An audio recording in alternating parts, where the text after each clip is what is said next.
Bueno, buenas tardes a todos, un gusto estar con ustedes. Yo soy Silvana Greco, soy mediadora desde hace más de 25 años, docente de mediación y vengo trabajando desde hace bastante tiempo en el posgrado de la Facultad de Derecho, posgrado de Negociación y Resolución de Conflictos, desde donde desarrollamos distintas formaciones para los operadores y para los mediadores que trabajan, en este caso, en el tema que nos concierne hoy, en prácticas restaurativas con jóvenes en conflicto con la ley penal. Además, coordino el programa de resolución alternativa de conflictos de la Defensoría General de la Nación. Estoy convocada para compartir con ustedes algunas ideas y conceptos y experiencias, ¿no?, de cómo trabajar con jóvenes en conflicto con la ley penal desde un enfoque restaurativo. Lo primero que quiero poner en común son las ideas desde las que venimos trabajando con los equipos con los que intervenimos en estos conflictos. Primero, que no todo acuerdo que se hace en el marco de un conflicto con la ley penal es restaurativo. Digo esto porque hay bastante confusión en el sistema penal y en los operadores que trabajan, que cada vez que hay un acuerdo en el sistema penal, este acuerdo implica que se hizo algo restaurativo. La verdad que hay muchos tipos de acuerdos que se hacen con distintas prácticas. Defensores fiscales y también jueces pueden impulsar acuerdos. Sin embargo, muchas veces estos acuerdos no incluyen al damnificado o a la víctima del delito, ni incorporan la posibilidad del encuentro del joven con la persona damnificada por el delito, y menos a sus familiares o a miembros de la comunidad. Cuando hablamos de restaurativo, hablamos de un abordaje en el cual se requiere el consentimiento, o sea, la participación, no el consentimiento en el sentido de participar, sino la participación efectiva, es decir, darle voz al joven, a la familia del joven eventualmente y a la persona damnificada por el delito. Y se distingue por el tipo de participación que se le ofrece a estos actores y también la meta que buscan. Y en ese sentido, a mí me gusta distinguir las distintas metas que generan distintas prácticas. En la probation, por ejemplo, en penal, también se hacen acuerdos porque se le propone al joven determinada regla de comportamiento o de conducta y el joven acepta o se opone. Sin embargo, no por eso es restaurativo.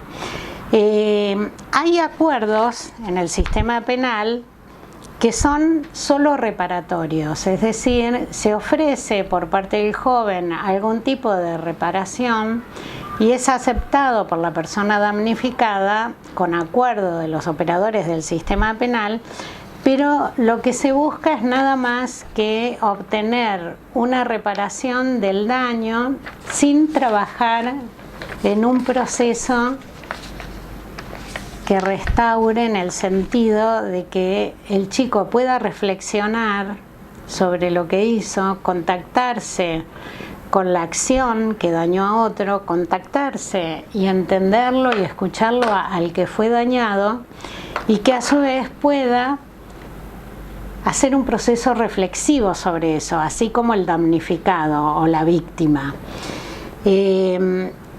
Para que sea restaurativo, a mí me gusta pensar en términos de transformación, ¿no? De transformaciones de la persona en relación a la posición subjetiva que tiene con lo que hizo, con el daño en el que se vio implicado en el caso del damnificado, y que pueda, en todo caso, esta persona hacer un cierre con una transformación del tipo de posicionamiento y del tipo de experimentación o de relato que hace y de narrativa de lo que le pasó. Y el chico que pueda humanizar entendiendo que del otro lado hay un par humano que fue dañado por sus acciones y que pueda repensar en una situación parecida a la que participó, qué otro tipo de funcionamiento o comportamiento podría desarrollar. En ese sentido, yo creo que hay que distinguir los conflictos donde hay interacciones recíprocas, ¿no es cierto? Por ejemplo, si pertenecen a un colectivo como una escuela o pertenecen a un club o a un barrio y alguna de los jóvenes realiza un acto en conflicto con la ley penal y pertenece al club y daña a alguno de los compañeros que juegan con él al fútbol porque se roba del locker alguna mochila del chico, o en una escuela, por ejemplo, en los casos que son bastante frecuentes de intimidación pública, cuando el joven hace un llamado a la escuela diciendo que hay una bomba y se lo procesa o se lo imputa de intimidación pública por hacer una falsa denuncia de que existe una bomba en el colegio. Son delitos entre personas que pertenecen a la misma comunidad. En esos casos es bastante interesante trabajar con un enfoque restaurativo. Por un lado, digamos, aclarar que restaurativo implica la participación simétrica entre las personas que se han visto relacionadas por el delito. La víctima, el joven y cualquiera que haya sido indirectamente dañado, sea la familia, sea la comunidad de jóvenes en la que el joven participa. Implica también un intercambio entre la víctima y el joven y las personas que decíamos recién, que implica que promueva una reflexión para la apropiación de sí mismo, del otro y de la relación, transformando el posicionamiento inicial ante el conflicto. El comportamiento pasado y las causas que llevan al joven a realizar ese comportamiento contrario a la ley son materia de diálogo, es decir, no se mira al futuro como la mediación, digamos, en otros contextos, que es la mirada al futuro y no se busca, digamos, hablar de el daño y lo que pasó. Acá sí. Implica aceptar las consecuencias de las acciones, porque admitir la responsabilidad por haber dañado a otro implica posibilidad de que se afecte su comportamiento futuro. Si en cambio no hay posibilidad de ver eso y de reflexionar sobre eso, no hay posibilidad de cambio. A su vez, el sujeto en la conversación tiene que empoderar al sujeto, porque si el sujeto se puede apropiar de sí y de lo que quiere para sí a futuro, deja de ser víctima. Si se responsabiliza, también puede reconocer al otro que dañó. Y en ese sentido, las causas que llevan a delinquir tienen que ser tratadas, a diferencia de otro tipo de mediación. La mediación es solo una técnica que puede ayudar al diálogo restaurativo y a estas prácticas. No es lo mismo que el diálogo restaurativo. Vamos a pensar ahora un poquito algo sobre adolescencia y después hablar un poquito de dos casos en los que el trabajo y el joven y el tipo de delito son muy diferentes. En relación a la adolescencia, debemos pensar que cuando estamos en esa fase, los humanos, que hemos transitado todos, emerge lo pulsional y el joven pone en juego muchas cosas y necesita experimentar. Y probar suerte, ¿no es cierto?, pero empezar a probar y experimentar. Me decía un joven que estaba siendo entrevistado en un proceso restaurativo que él necesita experimentar, ¿no? Decía, yo necesito, ¿por qué voy a hacer eso? ¿Por qué voy a generar este proyecto? Porque yo quiero viajar a tal lugar porque tengo que experimentar. A su vez, es el momento de mayor creatividad, porque en la adolescencia se cree que todo es posible, ¿no? Tiene el futuro por delante y no hay conciencia de las limitaciones. Por lo tanto, el joven, ¿qué hace? Empieza a buscar ejes posibles para desarrollar sus posibilidades vitales. A su vez, la sociedad tiene un lugar y proyecta en el joven una anticipación que lo constituye, le da un lugar para que pueda transmitir el modelo sociocultural, y a su vez el joven le pide a la sociedad un lugar independiente al designado por sus padres. Por eso hace el duelo. El joven tiene un trabajo muy importante que hacer, psíquico y emocional, porque hace un duelo del cuerpo infantil que perdió, de la posición infantil ante los adultos, está a duelo y hace un trabajo psíquico importante. Por eso muchas veces los adultos se quejan de que está todo el día en la habitación y no hace nada. En realidad el joven está haciendo mucho en ese momento. Cuando en la sociedad hay una ruptura de ese contrato, de lo que se espera de él y de lo que la sociedad le ofrece, porque hay mucho desempleo, migraciones y otras dificultades, el destino psíquico del joven se interrumpe y tiene efectos muy negativos del trabajo que él debe construir para su futuro. Por eso lo restaurativo con jóvenes tiene que generar una conversación sobre el proyecto de vida. Caso: llaman al servicio un defensor para pedir una intervención en un caso de intimidación pública. Dos hermanitas que tenían dos causas penales abiertas, distintas, en distintos juzgados, por el cual se las estaba procesando por el delito de falsa denuncia a su escuela, y digamos, el pedido era si se podía hacer un proceso restaurativo que en el Nación se enmarca en el artículo 59, inciso sexto del Código Penal, ¿no? El Código Penal, que es código de fondo, en una conciliación. La primera entrevista la tenemos que hacer con la joven.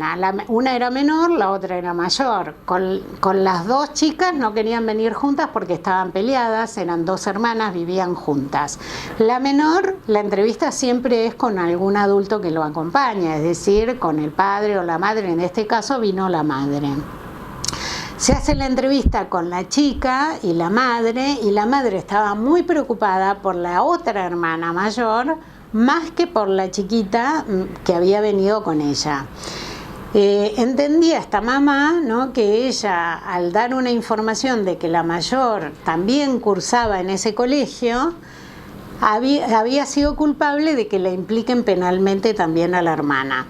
Entonces, cuando la hermana va a declarar la causa penal, dice que el teléfono la usaba su hermana menor. El juez, de una manera muy sorprendente para lo que es el pensamiento penal, imputa a las dos chicas, a pesar de que iban en horarios diferentes y la mayor ya no iba más al colegio y la menor era la que usaba el celular del que había sido el llamado. Las imputa penalmente a ambas.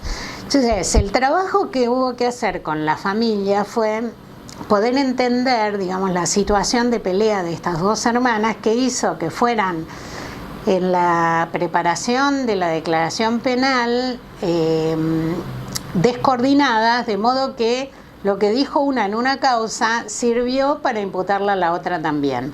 Entonces se hace el trabajo de entrevista, ellas se quieren implicar en un encuentro con la escuela, entienden, digamos, que hay que hacer algo por la situación que se desarrolló y se desencadenó en la escuela, porque en la escuela pone en marcha un protocolo. Es una escuela que tiene preinfantil, ¿no?, que trabaja con niños bebés y que tiene incluso desde inicial hasta el profesorado, porque es un colegio normal. Entonces, cada vez que hay una amenaza de bomba, el colegio tiene que poner en marcha el protocolo policial, que implica que los bebés, para poder sacarlos afuera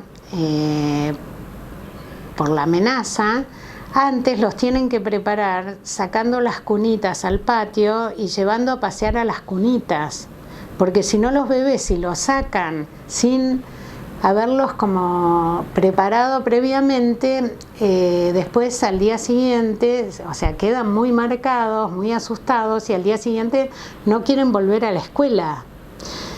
En fin, nosotros entonces después fuimos al colegio a hacer la entrevista con el rector muy dispuesto, con la vicerrectora, y estuvimos trabajando para entender la manera que ellos tenían de pensar esta situación.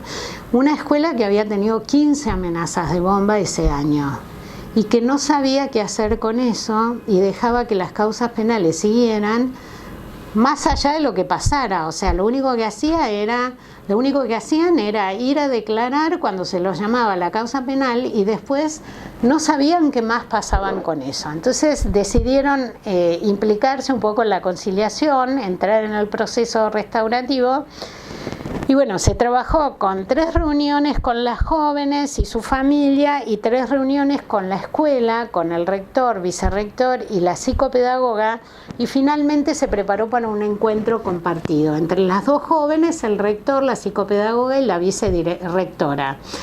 De esa conversación surgió que ellos pensaron que una buena manera de trabajar reparatoriamente y preventivamente para incidir en la prevención de estos falsos llamados era que la más chica hiciera una redacción escrita para la escuela de lo que implicaba para ella y su familia estar imputada en una causa penal que ya llevaba 2 años y que además la enfrentó con su hermana. Y la mayor, que ya era docente, ofreció participar para un taller pedagógico educativo que la escuela diseñó y prepararía para poder trabajar con el nivel medio y inicial sobre todos los efectos que implica para la escuela, para los chicos, la comunidad, los docentes y hasta los vecinos, cada vez que los chicos tienen que salir y los docentes para poder poner en marcha el protocolo para evitar, digamos, el riesgo de que una bomba explote.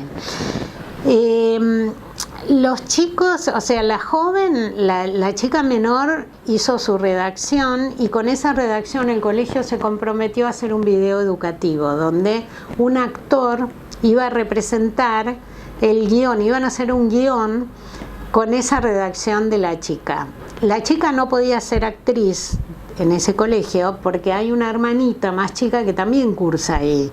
Y entonces era estigmatizar a la familia, ¿no? Y también a la hermanita. Y a su vez la mayor, que era docente, participó para el diseño de ese taller educativo.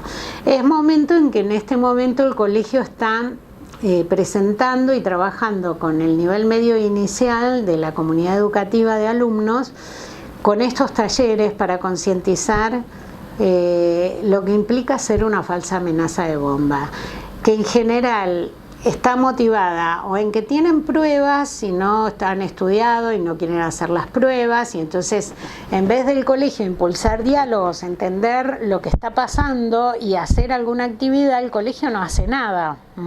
O sea que estos son hechos que se repiten y que se reproducen y se retroalimentan. Entonces, ¿cuál es el sentido de lo restaurativo acá? Es que se implica la colectividad y la comunidad educativa en un trabajo junto con los imputados, con los jóvenes imputados, para concientizar, para realizar acciones que impliquen conciencia del daño y los efectos que produce hacer estas cosas que para los jóvenes a esa edad son una joda o una viveza, ¿no? La de para zafar de la prueba hago una amenaza de bomba, hago un llamado, y que activa, digamos, una cantidad de recursos de las instituciones, ¿no es cierto?, del Estado para poder procesar esos casos sin resultado ninguno. El delito es un hecho social y no individual.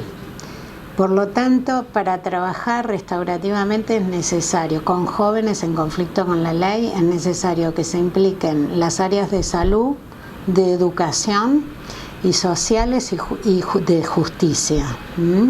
Y tiene que haber interdisciplina. Buenas tardes a todos. Hasta la vista.